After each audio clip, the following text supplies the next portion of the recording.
The rain fell in sheets, drowning the city in a cold gray haze. The streets were empty, save for the occasional flicker of a street lamp struggling to stay alive. In the heart of the city, tucked away in a crumbling apartment building, a man named Elias sat hunched over his desk. His fingers trembled as he clutched a pen, scribbling furiously in a leather-bound journal. The words spilled out of him like a dam had burst, but he couldn't stop. He didn't dare. The knock at his door came softly, almost imperceptible beneath the storm's roar.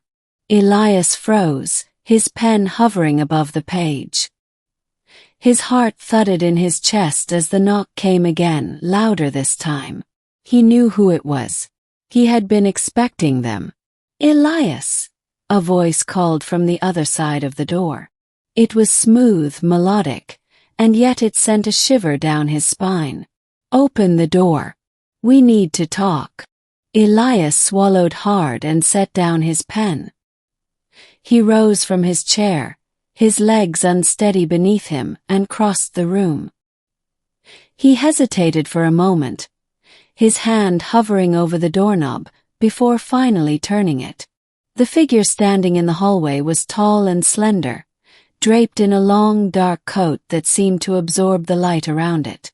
Their face was obscured by the shadow of a wide-brimmed hat, but Elias could feel their gaze piercing through him. "You've been writing again," the figure said, their voice calm but laced with an edge of warning. Elias nodded, unable to speak. The figure stepped inside, closing the door behind them. They moved with an unnatural grace, their footsteps silent on the creaking floorboards. "You know the rules, Elias. You cannot share what you've seen. Not with anyone." "I had to," Elias whispered, his voice cracking. "They need to know. They need to understand what's coming." The figure tilted their head, and for a moment, Elias thought he saw a flicker of something beneath the brim of their hat, a glimmer of light like the reflection of a star. "Understanding won't save them," they said. "Ignorance is their only protection." Elias clenched his fists, his fear giving way to anger. "You can't keep this hidden forever. They'll find out. And when they do, they'll come for you." The figure was silent for a long moment, their presence filling the room like a heavy fog. Finally they spoke. "Perhaps you're right. But until that day comes, you will remain silent.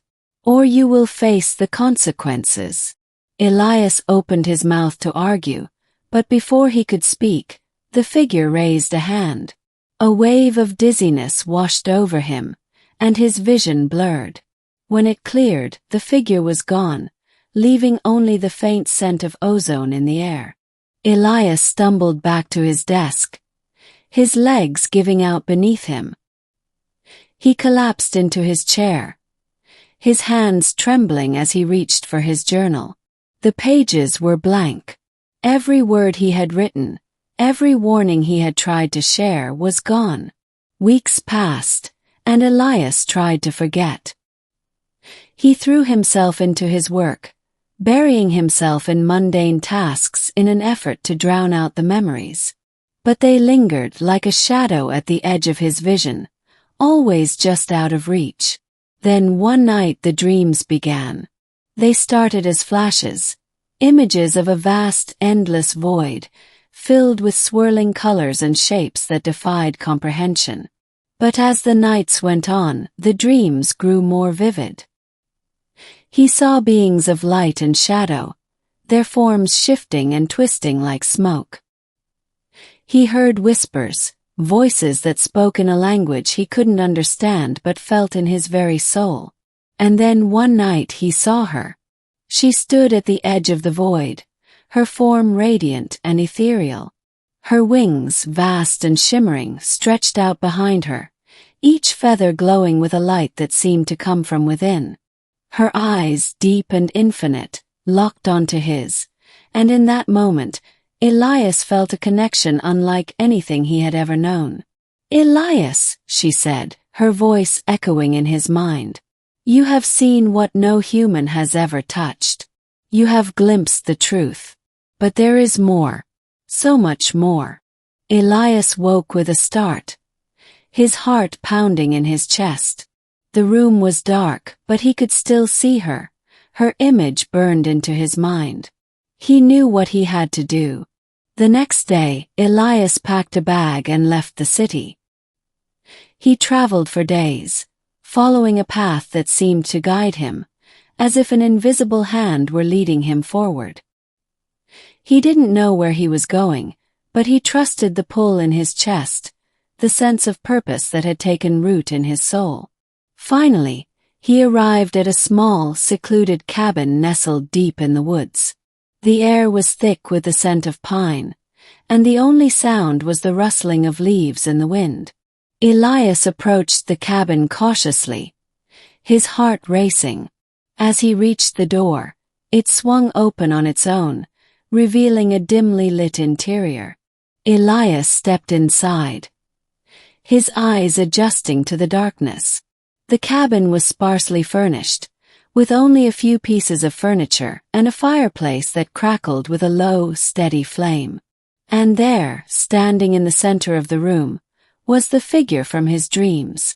"You came," she said, her voice soft and melodic. Elias nodded, his throat dry. "I had to." She smiled, and the room seemed to brighten, the shadows retreating as if afraid of her light. "You are brave, Elias. Braver than most. But what you seek is not without cost." "I don't care," Elias said, his voice firm. "I need to know. I need to understand." She studied him for a moment, her gaze piercing yet gentle. Then she nodded. "Very well. But know this. Once you see, you cannot unsee. Once you know, you cannot unknow. Are you prepared to carry that burden?" Elias hesitated, the weight of her words settling over him. But then he thought of the void, the beings, the whispers. He thought of the truth that had been hidden from humanity for so long. And he knew he couldn't turn back. "I'm ready," he said. She stepped closer, her wings folding around him like a cocoon. The light grew brighter, filling his vision, and then Elias awoke on the forest floor, the cabin nowhere in sight. The sun was rising, casting a golden glow over the trees. He felt different, as if something inside him had shifted. He couldn't remember what he had seen, what he had learned, but he knew it was there, buried deep within him. As he stood, he noticed something in his hand, a single feather, glowing with a soft, ethereal light. He clutched it tightly, a sense of peace washing over him. He didn't know what the future held, but he knew one thing for certain. He was no longer alone. And as he walked back toward the city, the feather in his hand, he couldn't help but smile. For he had touched what no human had ever touched. And he would never be the same.